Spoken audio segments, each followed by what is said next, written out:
Hey everyone, welcome to the podcast. Today we are talking about wellness tools. I've done other wellness tools and you can find them on the podcast.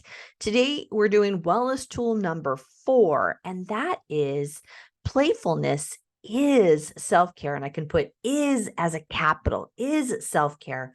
And we know that playfulness, playing is important, and you've heard about it, but I think it becomes difficult as we get older to really be in that area of playfulness and engage in fun, and then to actually see it as part of our overall wellness, because we know that play, when we are into play, it reduces stress, it increases your quality of life, and it is enlivening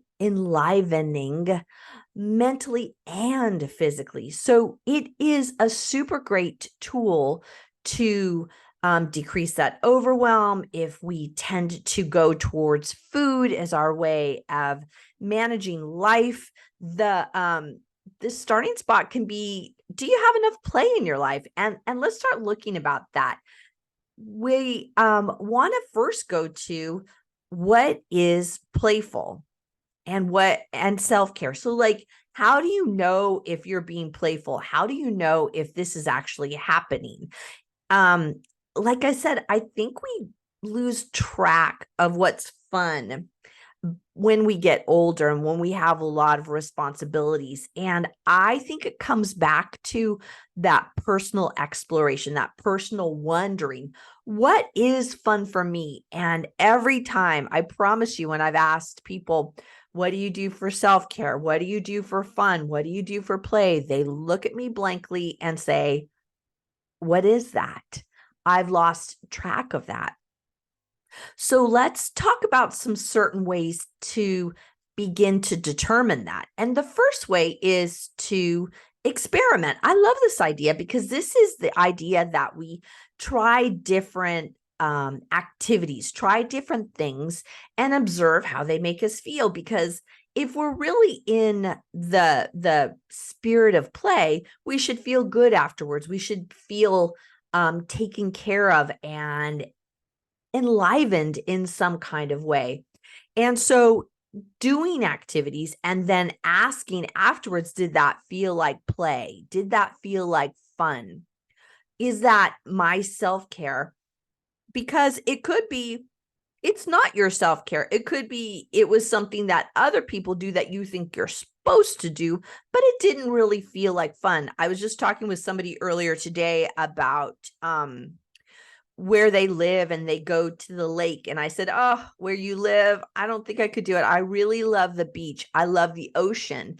And they told me that they don't like the ocean. So for them, it wouldn't be playful. It wouldn't be fun. It wouldn't be self-care if they were going to the beach. For me, it absolutely is play, self-care, and fun. So it is a personal determination. And remember that the things that work for others won't necessarily work for you. And it really is an opportunity to try again and experiment with something else. Also, spending time in self-reflection about what truly makes you happy. It's really, self-care isn't always about relaxation. It's about pursuing something that really you love. It can be enlivening, it could be active, or it could be low and or like yoga or something relaxing or meditation. It's really very personal, and I think it's determining what type of play you'd like to have and then doing more of that. I really like to encourage people to look back on when they were younger, and what did they love to do? What did you love to do when you were younger?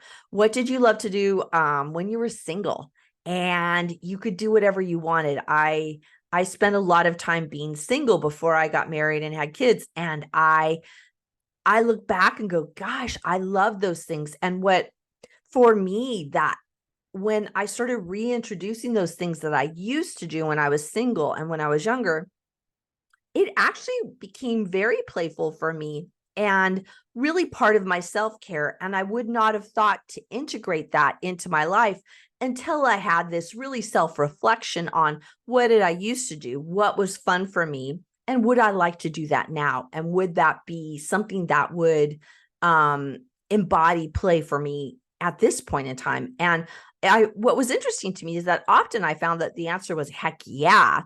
The things that I used to like to do, I still would like to do. So that was really interesting to me to have that kind of self-reflection. Another way to look at play and to wonder about your play is to look at how you'd like to balance play. We just talked earlier about there are some kinds of active kind of play, and then there are some kinds of quiet kinds of play. And what kind of play are you interested in at this point in time? And it's almost to me like you could have a 2-column list of these are my active play ideas, and these are my slower, meditative, kind of introspective ways of play. And that both can exist. Play does not mean that it has to be always active and that you are like where you're sweating. I was trying to think of the right word. Where you're sweating. Like you don't have to be sweating to have play. So it could be that you're interested at this point, if you're trying that balance point of play that is more quiet. And so that might be reading a book. It might be yoga. It might be meditation. It might be listening to music. Or it could be that you're interested in some kind of play that is more active. And that could be swimming. That could be walking. That could be playing a game. There's also the balance of that kind of introvert, extrovert kind of idea. Do I want something that's more just focused on me by myself, where I'm really refueling myself alone? Or is this where I want to have play and refuel myself and my self-care and be with other people, right? That more extrovert idea. And I actually find that you want to balance the introvert extrovert ideas to have both of them involved in your play at various times, and also the active and more inactive kind of play, that it makes it where it's really more of a rounded kind of experience of play. And I really want to point out that there's no one size fits all kind of approach to fun and self-care and play. It's really, really personal. And it's that personal journey where it depends on really what's going to make you feel fulfilled, relaxed, recharged, happy. And what I love about what we're talking about today is that this is the opportunity to explore and discover what might make you feel more enlivened and happier through the kind of play that you do. Another thing that comes up for us that I think really makes us stop having play is that we don't think we have time for playful activities because life's awfully busy. I talk to people every day who feel overwhelmed and overloaded, and they don't know that they really can have time for play. And so there's not the encouragement, or they don't find the idea that that would be something that they would want to do. But if we start looking at play as the opportunity for self-care, that is one of the many pieces of our wellness tool. Play is critical, actually critical. And we're going to talk more about that later, why it's so critical. But I think of what can we do if you think that you don't have any time to play? The first thing to do is make that list of what you like to do for fun. Because once we start getting a list together, then we have an idea about what we might want to do. As we're filming this right now, we're in summer, and that often means we're going to do those summer kind of ideas. We wouldn't be necessarily at least where I live, we wouldn't thinking about going to the snow or any place cold, because that's not really where the the sun is at this point, in at least in the States. So it's making a list of what's fun and having it be seasonal, and having you look at what you might like to do. I like to do, I've talked about this before, that I have a huge list of things that I add to. Actually, I have a new thing I want to add to my list today of things that I want to do, playful things I want to do. And I just read about something that some friends of mine have done, and I thought, I really want to do that. So it's going to go on what I call my 100 list. And so it's all these items on a list that I literally have written down. And I call it like my bucket list, the things that I really want to do. We've talked before about bucket lists in terms of your summer bucket list, which I'll link that in the show notes for you if you're interested in getting a copy of your summer bucket list. But it's really what's on your bucket list. What is it you want to do? And keep track of it, have a list of it, and then you can start going over what you want to do at various points in time. So that leads me to the second item about if you're feeling overloaded and don't think you have time, is making a schedule. So this is where I make my list and I put it on my schedule. I actually this summer have a list of things that I want to do and try. Some of them have been going to the beach. Check, that's been done. Obviously, I want to do that more. We have scheduled to go a family outing to a baseball game and to ride the ferry. I've been doing my stand-up paddleboard and our kayak. So those are things that are on my list, my playlist, so to speak, and they get put in the schedule. They get put in the schedule. They are things that we do. We just went to by the ocean last weekend, and it was on my list to use the kayak and the stand-up paddleboard. We took them with us. We took them out. I got time at the beach. So my play was really, we were really able to do it because I put it in the schedule. I put it in the schedule. So that's something to do. And it doesn't have to be something big and monumental like going to the beach. It could be something smaller like taking a walk, taking a bath, whatever it is that is your idea of fun. Put it in the schedule, because what we know is that what gets put in the schedule gets done. There was another idea that I came up about how to create time, or how to make time to have play and fun. And I love this idea that I read about, which is an idea of creating a mini challenge throughout the day. And it's this thought of challenging yourself to do something fun for a few minutes throughout the day. Like, what could I do that is not about driving to the beach, getting my stand-up paddleboard ready, going out on the ocean, but more like what could be something that could be done in a minute, 2, 3, 5 minutes? What's something that I could do that I could challenge myself every day to do something fun? I started, oh my goodness, one of the things I've been doing daily that is so much fun and has now become part of my play is I do Wordle. Wordle is a little or it's on the New York Times website, and it's a 5-letter word that you pick the letters and you find out in, I think you have 6 tries to figure out the 5 letters for the word. Oh my gosh, that has been so fun. And that has been something that I've been doing daily as part of my personal play. It is just playful. There's nothing else I get out of it except it's a lot of fun, and I make it part of my day. I also do some other things throughout the day that are just little things I do that are super fun. I have little things. What else do? I do an app, kind of a minute-long meditation. So that to me is fun and playful and makes me feel good.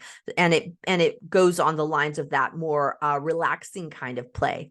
But I have things that I do throughout the day, and this mini challenge really can help you add in play in a way that is small, bite-sized chunks throughout the day, right? What is play that I could do throughout the day?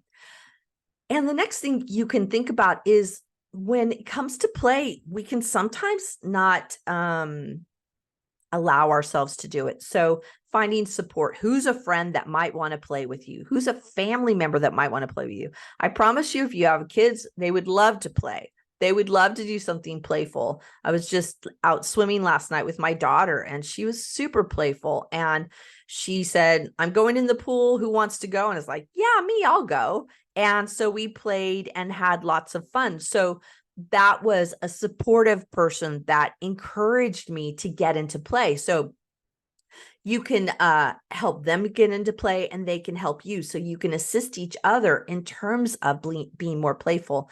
It helps add another line of kind of motivation, right? And then if you put it in you figure out what you're going to do, you put it in your schedule, and you do it with somebody, the likelihood that you're going to do it is a heck of a lot greater. So those are some ideas about when you are thinking that you don't have enough time. These are ways to build time in. So lastly, what I want to do is talk about why it's literally critical for you to engage in more play for your self-care. It's critical. It's just not about escaping your busy life or your busy world, because what we know is that playing stimulates your mind, it stimulates your brain, it stimulates your body, and it just is a time of not being so serious about life. And it becomes a time of really creativity. And I was thinking of this term, creative juvenation, where you are that right side of your brain. You're engaging that right side of the brain in playtime, which we often don't do because we're so into get things done, get business done, pay the bills, all the things we have to do, make the dinner, go grocery shopping, that we do all of that left side of the brain and really don't play and have that right side of our brain. What I know without a doubt is that engaging in playfulness really makes me a better person, because I find that the more playful I am, the more play I do, the more when I come to the table with more serious things to deal with, I'm more centered, I'm more focused, I feel better. And it gives me this opportunity to balance out the seriousness of life and work and bills, along with the playfulness and silliness of just being totally like a kid, and really being active in a different way. So I want to encourage you to try this. I want you to try, I love having doables, and I would love to hear, write in the comments, what is the playful thing you're going to do? What can you do today? Have a mini challenge of what's the playful thing you're going to do. My playful thing is I'm going to go meet with some friends in a little bit. So that is one of my playful things. I've already been to the gym today. So there's playful things that have already been on my list. And yes, for me, going to the gym is playful. I laugh, I get to try new things. It's enlivening in a physical way, and that feels like play to me. So it's super good. So I encourage you to take a step towards more playfulness, and to really look at playfulness as a critical part of your wellness, your emotional wellness, your mental wellness, and also your self-care. I really would love for you to tell us what you're doing. I love hearing ideas, because then it inspires me to try more things. I love having the mirror of watching what other people do and going, that might be fun. I might like to do it. And I'll put it on my list of 100 things that I want to do or would like to do, my bucket list. And then I put it in my calendar. So I am Kim McLaughlin. I'm from Feed Your Soul with Kim podcast. Thank you all for listening, and let's go play, have some fun as our source of self-care. Bye, you guys.